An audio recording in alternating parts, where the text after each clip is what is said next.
Assalamualaikum, hai semuanya. Kembali lagi dengan saya Tasya Nagiu Tirana. Pada video kali ini Tasya akan menjelaskan seputar bimbingan konseling, mulai dari pengertian, peranan, tujuan, dan asas-asas bimbingan konseling. Mau tahu lebih lanjutnya? Simak sampai selesai ya.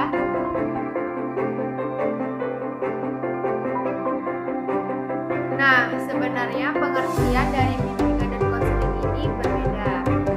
Pengertian dari bimbingan adalah bantuan yang diberikan kepada siswa, baik individu maupun kelompok, agar dapat berkembang menjadi pribadi yang mandiri atau tercapai KES.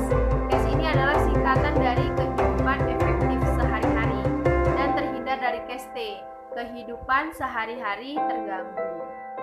Sedangkan pengertian konseling adalah proses pemberian bantuan yang dilakukan oleh seorang ahli atau disebut konselor kepada individu yang mengalami sesuatu masalah atau disebut konseling yang bermuara pada teratasinya masalah yang dihadapi klien.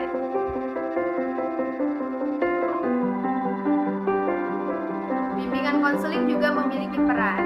Perannya itu adalah sebagai salah satu bimbingan yang memberikan pertolongan kepada sekumpulan individu ataupun kelompok untuk bisa mengatasi segala masalah yang ada di dalam kehidupannya, menyikapinya dengan baik, dan juga dapat mencapai rasa sejahtera di dalam hidupnya.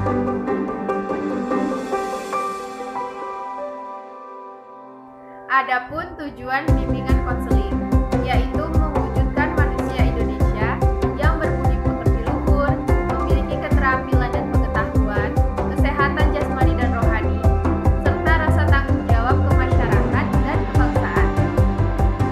Berikut ini beberapa tujuan bimbingan konseling ditinjau dari berbagai macam aspek. 1. Merencanakan kegiatan penyelesaian studi, perkembangan karir, serta kehidupan peserta didik di masa yang akan datang. 2. Menyesuaikan diri dengan lingkungan pendidikan dan lingkungan masyarakat. 3. Memiliki pengetahuan mengenai dunia kerja dan informasi karir yang menunjang kematangan kompetensi karir. 4. Mengetahui hambatan dan kesulitan yang dihadapi peserta didik dalam studi, penyesuaian dengan lingkungan pendidikan dan masyarakat. 5. Mengembangkan seluruh potensi dan kekuatan yang dimiliki oleh peserta didik seoptimal mungkin. 6. Memiliki kesadaran diri untuk menggambarkan penampilan dan mengenal kekhususan yang ada pada dirinya. 7. Mampu melaksanakan keterampilan atau teknik belajar secara efektif. 8.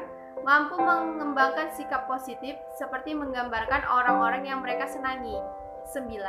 Dapat membentuk pola-pola karir, yaitu kecenderungan arah karir. Apabila seseorang bercita-cita menjadi seorang dokter, maka dia senantiasa harus mengarahkan dirinya kepada kegiatan-kegiatan yang relevan dengan karir kedokterannya tersebut.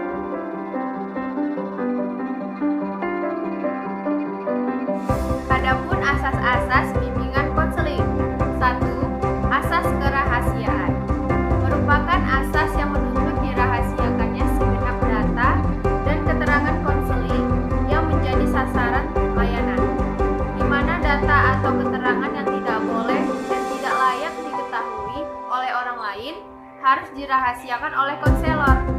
Dalam hal ini, konselor wajib secara penuh untuk memelihara dan menjaga semua data dan keterangan sehingga kerahasiaannya benar-benar terjamin. 2.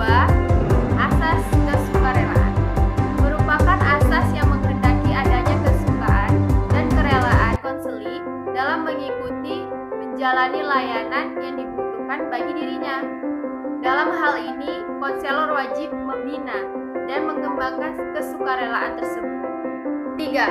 Asas keterbukaan. Merupakan asas yang menghendaki konseling yang menjadi sasaran layanan bersifat terbuka dan tidak berpura-pura, baik dalam memberikan keterangan tentang dirinya sendiri maupun dalam menerima berbagai informasi dan materi dari luar yang bermanfaat bagi pengembangan dirinya. Dalam hal ini, konselor wajib untuk mengembangkan keterbukaan konseling.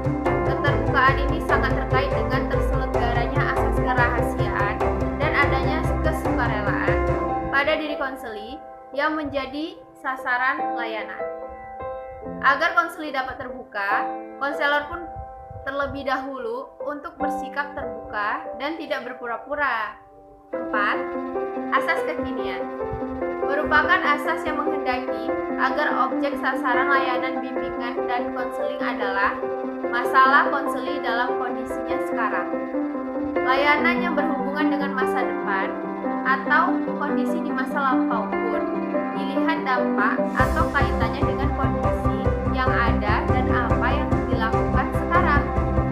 5. Asas kemandirian merupakan asas yang menunjuk pada tujuan umum bimbingan dan konseling, yaitu konseling sebagai sasaran layanan bimbingan dan konseling diharapkan menjadi individu yang mandiri dengan ciri mengenal dan menerima diri sendiri dan lingkungannya, mampu mengambil keputusan, mengarahkan serta mewujudkan diri sendiri. Konselor hendaknya mampu untuk mengarahkan segenap layanan bimbingan dan konseling yang diselenggarakannya bagi berkembangnya kemandirian peserta didik.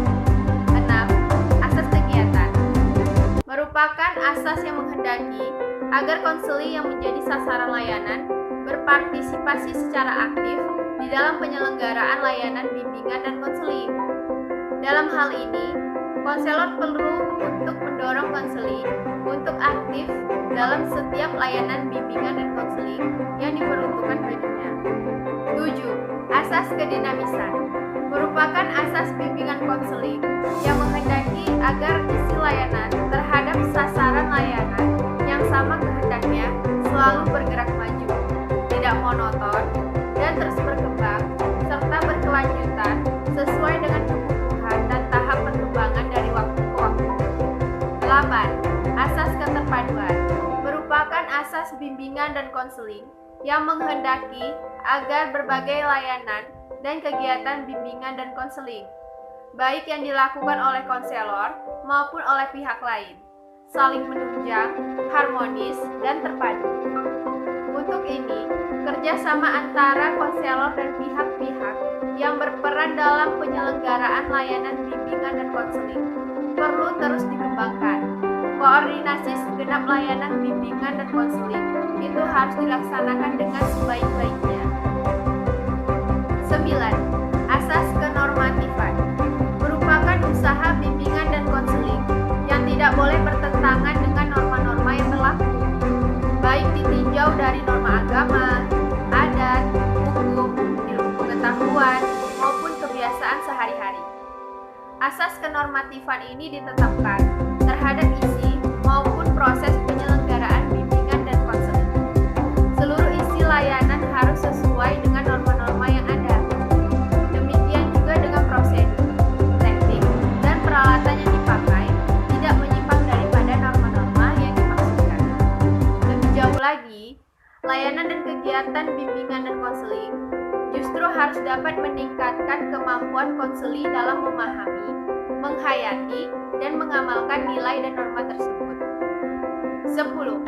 Asas keahlian merupakan asas yang menghendaki agar layanan bimbingan dan konseling yang diselenggarakan atas dasar kaidah-kaidah profesional.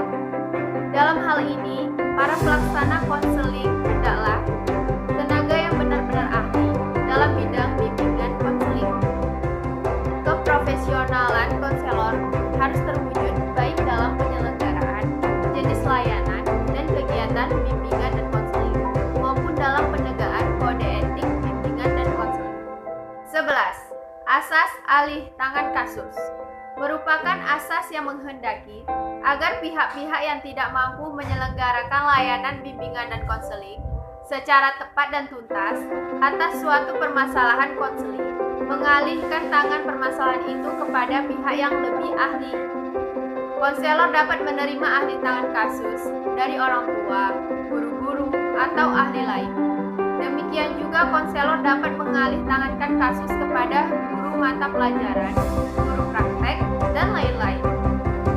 12. Asas tuturi handayani merupakan asas bimbingan dan konseling yang menghendaki agar pelayanan bimbingan dan konseling secara keseluruhan dapat menciptakan suasana yang mengayomi atau memberikan rasa aman, mengembangkan keteladanan, memberikan rangsangan, dan dorongan serta kesempatan yang seluas-luasnya pada konseling untuk maju.